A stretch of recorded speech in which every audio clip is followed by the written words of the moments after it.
next, Kelly Williams with the Cynic's Guide to Sustainable IT. Customer management protocol.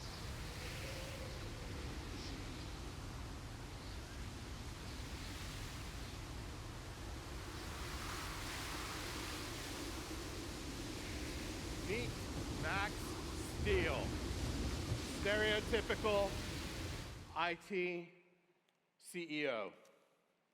Well, any CEO. He's wanting to know what's in it for him. Why should he do this? And it's not going forward.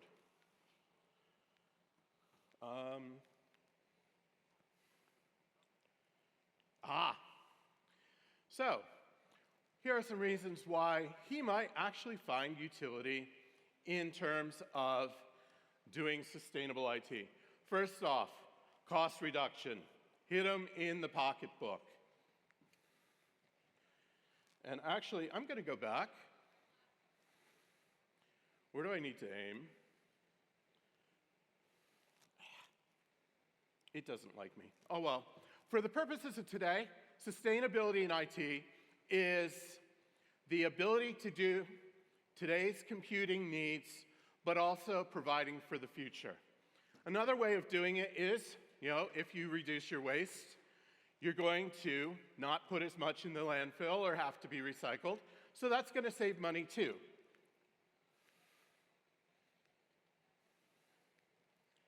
Okay. I'm hitting the button, it's not going, so we're just going to keep going.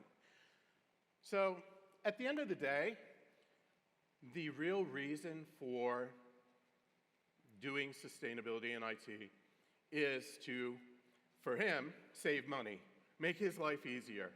These are things that you can do to actually encourage your management to go ahead and pursue sustainability. Cost reduction, okay, it's working now, awesome. How many people write some code and, well, it takes more than it should. If you use less resources, that's another way of saving money. Increased equipment longevity. How often do you replace your laptop? How often do you, there's 4 billion of these things in the world. 93 or 94% of the world accesses the internet through these. And they die after how long? We can also, use our data centers more efficiently. Do you need to have all of these virtual machines up? Do you need to have your testing suite up 24/7? You might actually, yes. But if you don't need the resources, why use them? Why have them up? Long-term resilience. If you aren't having to replace your hardware as often, you can make better plans. You aren't going to be going out and finding that, oh wow, there was a chip foundry fire, and now we can't get chips. You can plan this out further and better. Risk mitigation. Everybody wants to have less risk. Having less risk means less insurance, things are not going to go down in the middle of the night, and so forth.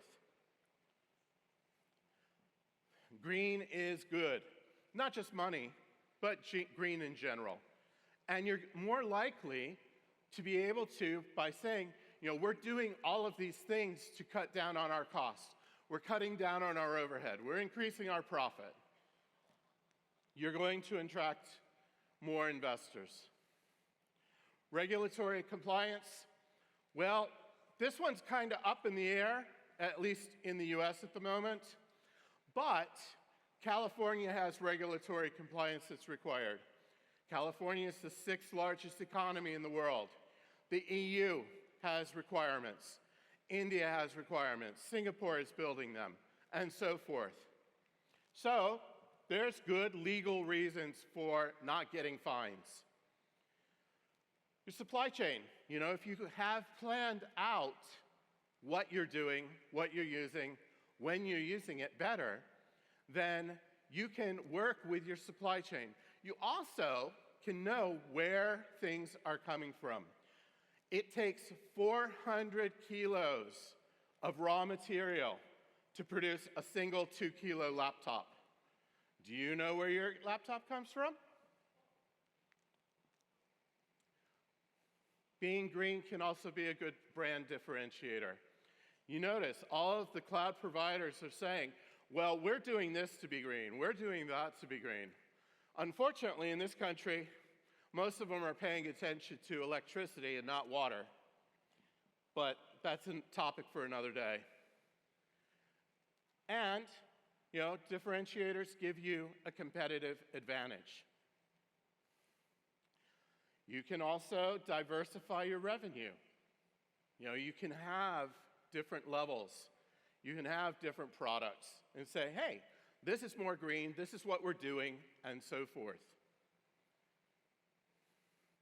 There was a survey done of engineers and managers in Europe about 2 years ago now.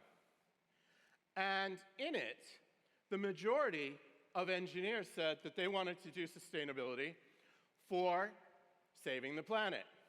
Management, of course, we want to save money. So there's something in it for everybody. But by having sustainability programs within your organization, you can encourage and attract people to come work for you. Customer loyalty. It's another reason why people make choices for who they buy things from. Productivity gains. Happy employees are productive employees. How many times have you written some code and hated it? It's like, why am I doing this? As opposed to writing something that you want to write. You're more likely to be more productive writing the thing you want to write, unless, it's some new library you want to learn. But that's another topic. You can also future-proof technology investments by preparing for the future, by preparing for, an environment in which there's less water, an environment in which it's harder to have energy, or where this vital resource is less around. If we are more efficient in our computing, then we are helping to future-proof ourselves and our organizations. Tax incentives.